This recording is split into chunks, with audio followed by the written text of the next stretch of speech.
What does a monster look like? Does he have red eyes?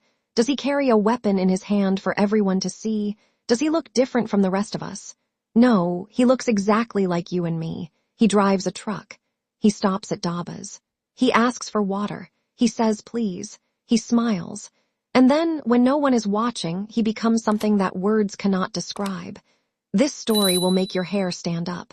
His name was Jaishankar, born in 1977, in a small village called Kaniyapati, Salem district, Tamil Nadu. Son of a man named Maramadu, a quiet village, a simple family. Nothing unusual about his childhood, at least nothing that anyone could see from the outside. He grew up, he found work as a truck driver. He got married. He had 3 daughters, a husband, a father, a working man. That was the face he showed the world. But inside, something was broken in a way that no one understood. Something dark. Something violent. Something that did not feel pain when it should have.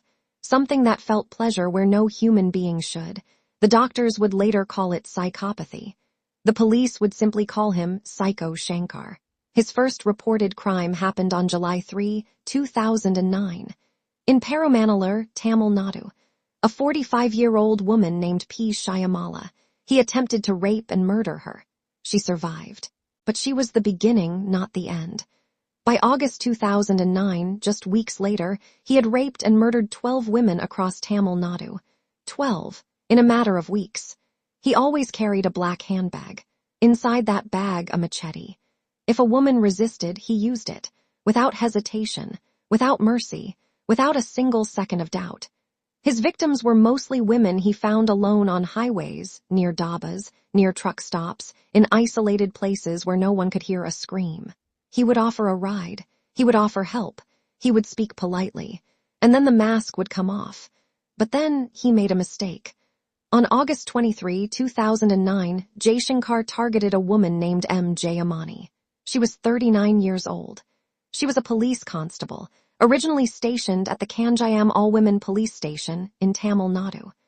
On that day, she was on temporary duty in Perumanallur during the visit of Deputy Chief Minister M.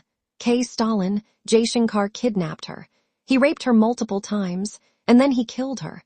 Her body was recovered a month later on September 19, 2009. A police officer, dead. Now the entire machinery of the state turned against him.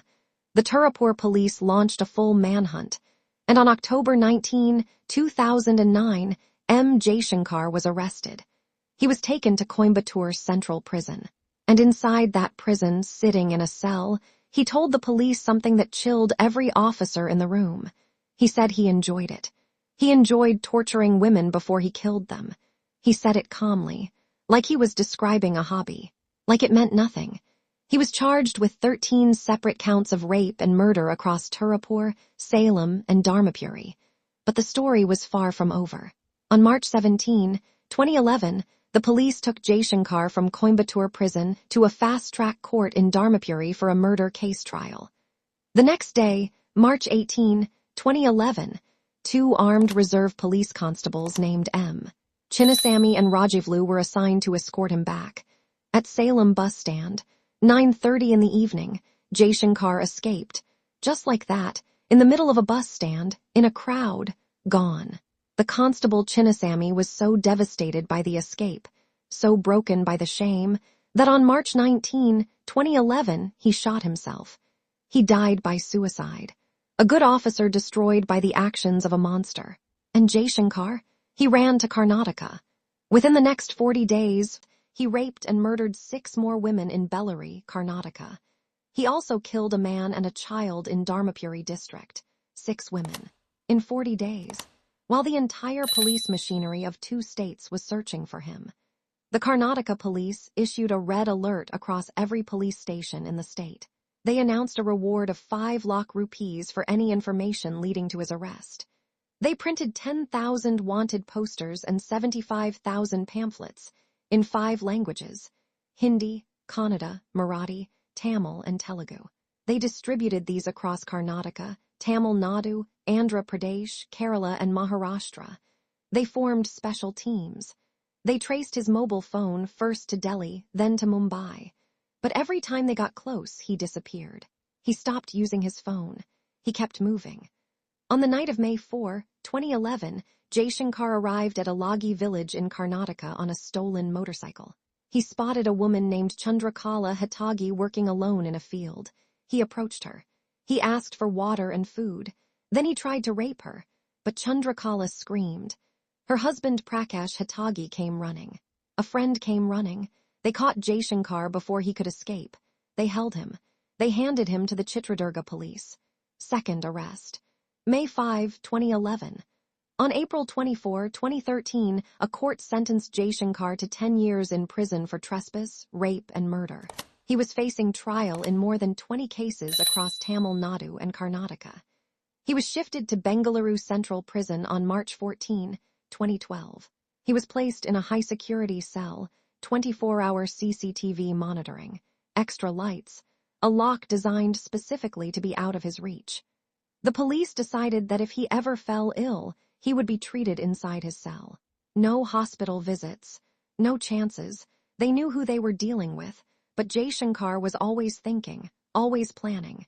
In late August 2013, he pretended to be sick. He got himself admitted to the prison hospital. And on the night of August 31, September 1, 2013, he scaled the 30-foot perimeter wall of Bengaluru Central Jail. The rope he used to descend gave way. He fell. He fractured his leg. He injured his spine. But he still ran. 11 prison officials were suspended for dereliction of duty. A reward of 5 lakh rupees was announced again. Special police teams were formed again. The government spent over 75,000 rupees treating his fractured leg at Victoria Hospital, where he was operated on September 23. On September 6, 2013, just 5 days after his escape, a police informant lured him to a dilapidated building near Kudlu Gate in Bengaluru with the promise of a motorcycle. And there, the police arrested M. Jaishankar for the third and final time. Third arrest. September 6, 2013. He was sent back to Bengaluru Central Prison, high-security cell, 24-hour monitoring, extra guards during every escort, no hospital visits, no loopholes. For years he sat in that cell, facing trial, after trial, after trial, more than 20 cases across 2 states. And then, on February 25, 2018, Jaishankar tried to escape one final time. The attempt failed. He was caught immediately. He was placed in solitary confinement.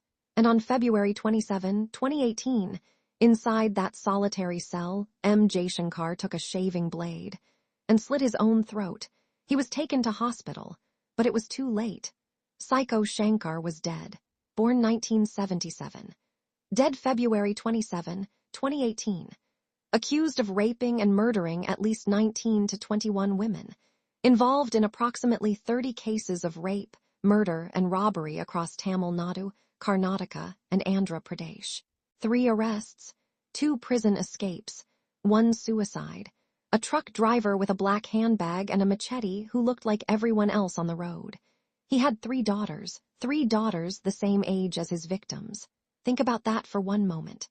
The same man who came home to 3 little girls went out on those highways and took mothers, sisters, and daughters away from their families forever. The same hands that perhaps held his children held that machete. Evil does not announce itself. It does not wear a sign. It does not look frightening in broad daylight. It drives past you on the highway. It stops at the same dhaba where you stop. It smiles. It says thank you. And it waits. 19 families are still waiting for justice that a court could never fully deliver because the man responsible chose to end his own life before the full weight of his crimes could be accounted for. The law caught him twice, 3 times, but the law could not bring back a single one of his victims. That is the real tragedy of Psycho Shankar.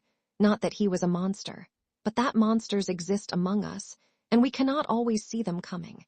Goodbye for now, and I will see you very soon in our next story. Until then, stay safe, stay aware, and never forget, crime never wins in the end.